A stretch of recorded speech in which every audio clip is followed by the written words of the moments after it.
From the headquarters of Tell Us Your English in Quito, Ecuador, this is From the South, and I am Saini Gray.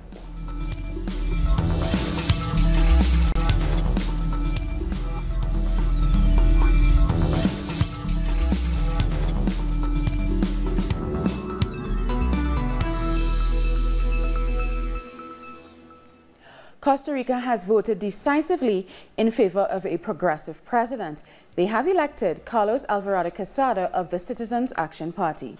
Quesada defeated Alvarado Munoz in Sunday's vote by a much larger margin than anyone had expected. This election was dominated by the debate over same-sex marriages. Alvarado Quesada will be Costa Rica's next president. He took almost 61% of the vote, defying polls that showed him locked in a dead heat with Alvarado Munoz. Today the world looks to Costa Rica, and Costa Rica once again sends out a beautiful democratic message. Well done, Costa Rica. Bien hecho, Costa Rica. Celebrations rang out in the streets of the capital as supporters of the centre-left candidate cheered the results. Many say the election of the former Labour minister brings continuity in office. I think we can say that at this moment Costa Rica is full of love. Costa Rica was caught up with hate, not just with someone but with a party. Today love wins, and we have to show this to the world. Costa Rica is love. I'm extremely happy for Costa Rica. It was a completely unexpected result, but it confirms the country's fate. A very different ending to this story for rival Alvarado Munoz. The 43-year-old former TV journalist conceded quickly, leaving some of his supporters in tears. Munoz has vowed to restore what he calls traditional values. He wants to prevent gay marriage and to restrict women's access to abortions. Serving alongside Carlos Alvarado Quesada will be Vice President-elect Epsy Campbell Barr. She'll be the first black woman in Costa Rica to hold this position. Barr is a founding member of the ruling Citizen Action Party, an economist and an author. In an interview, she said it will be her responsibility to represent people of African descent as well as all women and men in the country.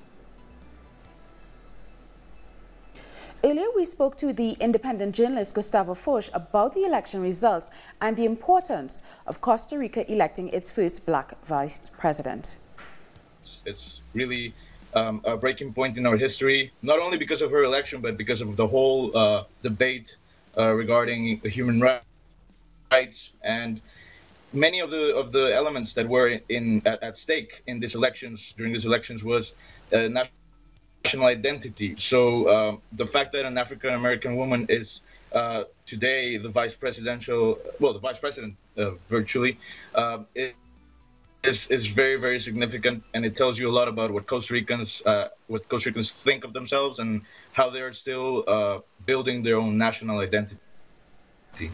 We also discussed what we can expect in Costa Rica's domestic and international policies.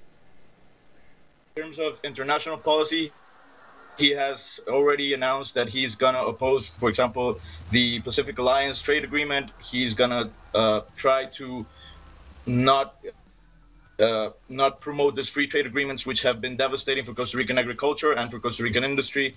In terms of more domestic issues, there is still a big problem, which will be what will happen with the evangelical movement, or this evangelical party that was actually running against him for this next 4 years. They are now in Congress. They are now one of the largest political forces. So we have right now a new Congress, which is going to be completely tilted to the right and the far right. And this is going to be a big obstacle for anything that the new administration will try to do. Mexico's presidential hopefuls have opened the official campaign period with Andrés Manuel López Obrador, popularly known as AMLO, as the front runner. The campaign will last 3 months. More than 88 million people are eligible to vote in the election on July 1st. AMLO is the main candidate of the left, running on a nationalist and anti-corruption platform with the slogan Peace and Love. And on July 1st, Mexicans will choose a new president, 9 governors, a new Congress and Senate. So let's take a look at the main candidates in this upcoming election. The National Electoral Institute announced that there will be 4 candidates in the upcoming presidential elections in July. The start of the campaign so far indicates that the electoral process is advancing normally and that the candidates have been registered with all the requirements needed. 3 parties and an independent candidate will have 90 days to convince more than 88.3 million Mexicans. 2 of those candidates participated in public activities on Friday. The Conservative candidate, who also is the youngest, Ricardo Anaya, started his campaign via technology. There, he committed to fighting corruption, and once again he rejected accusations against him for money laundering. There has been all sorts of lies against me. We tell the government and the authors of this dirty war that this will not affect us, and we will get through this even stronger. The only independent candidate, Margarita Zavala, managed to get herself into the ballot despite irregularities found by the electoral authorities on the signatures presented for her candidacy. In her first message through social media, she said that she will keep the military security strategy that was initiated by her husband, Felipe Calderón, in 2006. I say yes to our soldiers and our Marines. I'm going to have the best police in Mexico because I will strengthen the security and justice institutions, because you have to have courage to defend your family. The ruling party candidate, José Antonio Meade, launched his campaign in the Yucatan in the south of Mexico. Meade's campaign had struggled to gain traction despite his reputation as a clean politician. His association within the ruling party and reluctance to criticize its performance has made it hard to position himself as a candidate of change. Most recent surveys show him in 3rd place. A government in which the only privilege is to be Mexican. There will be no favors for anyone. I will be the first president to be held accountable. Whoever ends up leading the country for the next 6 years faces several significant challenges, including a lagging economy, a war with powerful drug cartels, and tense relations with the United States under President Donald Trump. U.S. President Donald Trump says the DACA program, which protects young immigrants from deportation, is dead. He's also demanding that Mexico do more to control its border with the United States and has repeated his threat to pull out of the North American Free Trade Agreement, NAFTA. In a series of tweets early on Monday morning, Trump said, Mexico is making a fortune on NAFTA. They have very strong border laws. Ours are pathetic. Hopefully, they will also stop people from coming through their country and into ours, at least until Congress changes our immigration laws. He also tweeted DACA is dead because the Democrats didn't care or act, and now everyone wants to get onto the DACA bandwagon. It no longer works. Must build wall and secure our borders with the proper border legislation. Our correspondent in Washington, Jorge Hestoso, explained President Trump's new tactics. His strategy is, in order to try to twist the arm to get funds to build his supposed wall, he's acting in this new way, trying to stop the legislation regarding DACA and trying to stop the eventually advance of the negotiation with the NAFTA agreement. And this is exactly what is going on in Washington. Staying in the U.S., public schools across the states of Kentucky and Oklahoma are closed on Monday as thousands of teachers went on strike. The striking teachers are among the lowest paid in the country, working at some of the least funded schools in the nation. Teachers have taken to their respective state capitals, demanding raises following a decade of budget cuts. Demonstrators are also calling for increased classroom funding, where teachers have resorted to raising their own funds for the classroom, particularly in Oklahoma, where some school districts have implemented 4-day school weeks due to budget constraints. That story takes us to the break, but join us again after a look at what our multimedia colleagues are reporting.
Welcome back.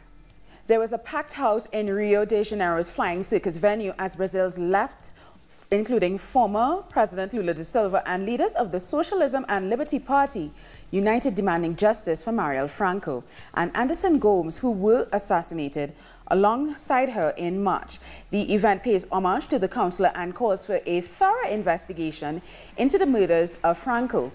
Leaders are announcing a united front to counter growing fascism in Brazil. They say that some of the fascist uprising responsible for Franco's murder were also present during Lula's most recent tour in Brazil's south and violently targeted the Workers' Party motorcade. And 2 more social leaders were killed in Colombia on Sunday, bringing the death toll to 214 since the beginning of 2017. The human rights defender Belisario Benavides Ordóñez was gunned down in Cauca in the south of the country, while Maria Magdalena Cruz Rojas, a Colombian land activist, was murdered in Mapi, Ripen in central Colombia. Ordóñez, who is remembered for organizing commemorations for the International Day of Victims, was shot 4 times in front of his 3-year-old son and his 12-year-old nephew. Cruz Rojas was killed on her farm in front of her husband and son by armed men in hoods. Our correspondent in Bogota, Jose Manuel Jimenez, has mourned these latest killings and the alarming increase in the number of such murders. Belisario Benavides was 35 years old and was working with victims of the armed conflict in his region, while Maria Magdalena Cruz was one of the leaders of the process to substitute illegal crops, which was agreed between the government and COCAM, that's the Coordination of Coca, Amapola and Marijuana Growers. This organization says that since January 2017, 31 of its members and leaders have been murdered in different parts of the country. Last week, the CDH, the Human Rights Commission, called on the government to take effective measures to protect social movement leaders. Since 2016, more than 300 of these leaders have been murdered. That's 1 every 2 days. The government has given no explanation for this trend, but a week ago, Colombia's Attorney General insisted that the individual protection program adopted by the government for social leaders has been a failure, and that the number of killings shows that.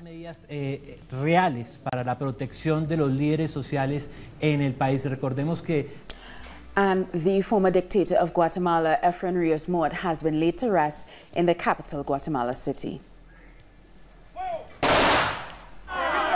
Soldiers fired a salute and carried the coffin to a small private burial ceremony attended by family and close supporters. Rios Mort died on Sunday at the age of 91. He came to power in a coup in 1982 and presided over one of the bloodiest periods in Guatemala's civil war.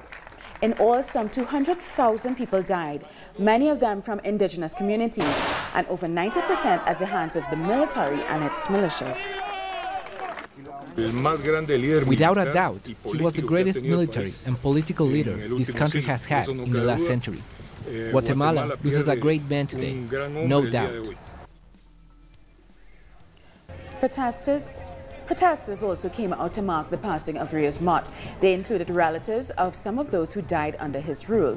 Rios Mort was convicted in 2013 of genocide and crimes against humanity for the massacre, rape, and torture of more than 1,700 indigenous exiled Mayans under a scorched earth policy implemented by his security forces. It's terrible that this person, who was sentenced to 80 years in prison for genocide and crimes against humanity, died peacefully in his house. With this country's legal system was complicit with that. We are angry, enraged in thinking that this man dies in his house, in his bed, surrounded by his relatives. And here we are demanding justice, saying that this will not be forgotten or forgiven. We will keep looking for our relatives, our aunts and uncles, our cousins, because the struggle for justice should continue. It's been a year since violent opposition protests rocked Venezuela, although peace has been restored to the streets. Justice for some of those who lost their lives as a result of right-wing violence has yet to be won. Freddie Gillingham has more. For Luis Duran, last year's opposition protests brought back old memories which he had temporarily put to rest.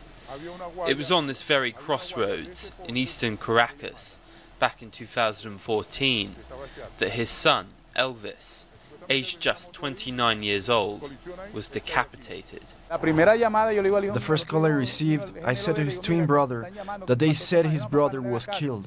He thought it was a joke. Then there was another call, but it was a girl, who told me that my son had been killed. So his brother said we should go and see if it was true. I took a taxi, the streets were empty, I arrived quickly. I found his body lying on the ground, decapitated.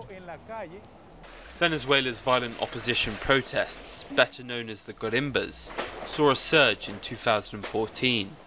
Attacks against public property, government buildings and public transport were common tactics. But the civil unrest didn't stop there, as Elvis Duran tragically discovered. Luis has since sought justice for his son's murder, leading the Committee of Victims group. They are murderers who ordered to put down these traps, to kill people. They are murderers, like General Angel Vivas. These were acts of war, but here actually there was no war or anything declared. There were just civilians who didn't know these military tactics, which were used against defenseless civilians. At the beginning of April last year, a new round of violence engulfed the country. Opposition leaders called for unrest after the Supreme Court declared the National Assembly in breach of the Constitution. Protests continued for 4 months, and over 100 people were killed.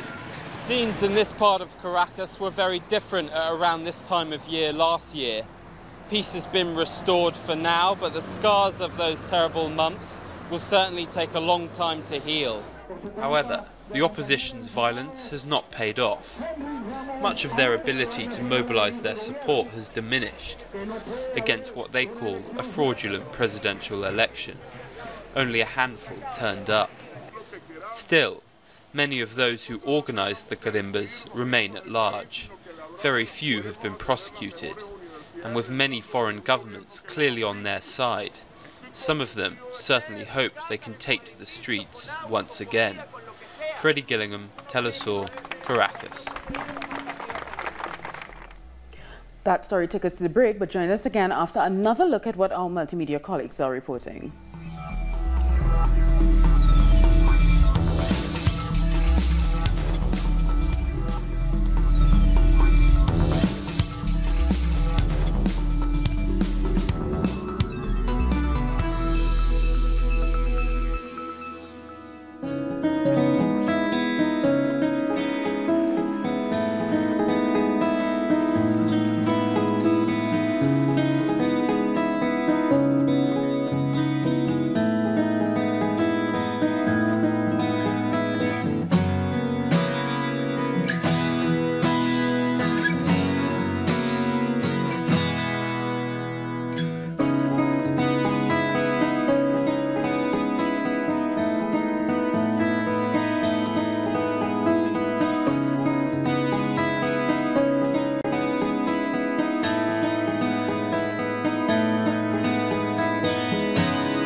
Welcome back. Anti-apartheid activist and South African politician Winnie Mandela has died at the age of 81. She was the former wife of the country's first black president, Nelson Mandela. They were married for 38 years, including the 27 years he was in prison on Robben Island. They had 2 children together. Winnie and Nelson Mandela were the symbol of the anti-apartheid struggle for decades, but their marriage failed a few years after his release. Winnie Mandela became a member of parliament in 1994 after the first democratic elections in South Africa. We are here. Thousands of women have gathered in Sana'a to protest against the Saudi-led coalition after a Yemeni girl was reportedly raped by a coalition fighter. The protest was organized by the local Women's Authority and demanded an end to the aggression. The mass demonstration was attended by a large number of young girls and boys. The Saudi-led war and the bombing campaign backed by the United States has resulted in mass displacement and killed over 10,000 Yemenis, including thousands of children. And Israel's military has rejected new allegations that it used unlawful force against unarmed Palestinians during mass protests in Gaza last Friday. The Palestinian death toll has now risen to 18, with over 1,000 others wounded. Telesur correspondent Noah Harazin has more. The Palestinian Ministry of Health in Gaza Strip on Monday accused the Israeli occupation forces of deliberately killing a large number of Palestinian protesters who participated in a peaceful border march over the weekend. The Israeli occupation forces intentionally killed and seriously injured a large number of peaceful Palestinian protesters on Friday, which means that the occupation soldiers were instructed either to intentionally kill the Palestinian protesters or injure them, causing serious disabilities. Friday March of Return turned deadly after Israeli troops killed over a dozen Palestinians and injured more than 1,400 others as they took part in a march marking the 42nd anniversary of Yawm al-Ard, Land Day. The armless protesters demanded a lifting the Israeli blockade imposed in Gaza and urged for the right to return to their lands in what is now Israel. The United States on Saturday blocked a draft UN Security Council statement condemning Israel for the deaths in Gaza. Hamas and other factions in Gaza vowed to keep up demonstrations, raising fears of an imminent escalation. Meanwhile, Israel accused Hamas of using the marchers as a cover to carry out attacks against its soldiers and civilians and threatened to expand its response if violence continued. Noor Harazin, Telesur TV, Gaza. And finally, freezing temperatures in Brazil have forced hundreds of homeless people to take refuge in an abandoned building in the center of London. But the center has now been forced to close, leaving many out in the cold. Pablo Navarrete went to have a look. On the 1st of March in central London, as temperatures plummeted across Britain, activists set up a makeshift shelter in a disused central London building. Dubbed the Sophia Solidarity Centre, up to 200 rough sleepers arrived each night to seek shelter, food and warmth. It's not just that homelessness is increased recently, it really is a crisis. I believe at last count there were over 150 people here last night. Those people would be out in the streets. Those people would be out in the snow in freezing temperatures. A lot of them would be dying. Whereas here it's warm, the lights are on, they can charge their phones, they can socialise, get hot meals. After nearly 3 weeks of providing much needed shelter and food, the centre was forced to close. Its residents were driven out by a court order and the threat of bailiffs, forcing them to leave. The volunteers say they knew this might happen at any moment. These individuals have nothing. And you're closing down places all over the place. And there's no place for people to go. If the door closes on this, they're back out again. The centre's doors have now closed, but Britain's homelessness crisis continues. More than 300,000 people, equivalent to 1 in every 200, are officially recorded as homeless or living in inadequate homes, according to figures released by the housing and homelessness charity Shelter, a rise of 13,000 over the past year. So rough sleeping, homelessness, the people you see asking for money on the streets, is really just a visible sign of a much, much deeper crisis. For every person you see sleeping on the streets, there are dozens, hundreds, maybe thousands behind them, not knowing if that's going to be what happens to them next. Because people become homeless as a result of government policy, which has been to cut away, to eradicate the safety nets that many people relied on. Since the Sophia Centre closed, the British government has announced that it will allocate $42 million to break what they call the homelessness cycle once and for all. Those behind the Sophia Centre call this a drop in the ocean, and it is difficult to see how this amount will address in any meaningful way the homelessness crisis facing Britain today. Pablo Navarrete, Telesur, London. And that report from Pablo has brought us to the end of this newscast. But for these and many other stories, you can find them on our website at tellusyourtv.net/English. You can also join us on social media, on Facebook, on Twitter, and on Instagram. For Tell Us Your English, I'm Suni Gray. Thank you so much for watching.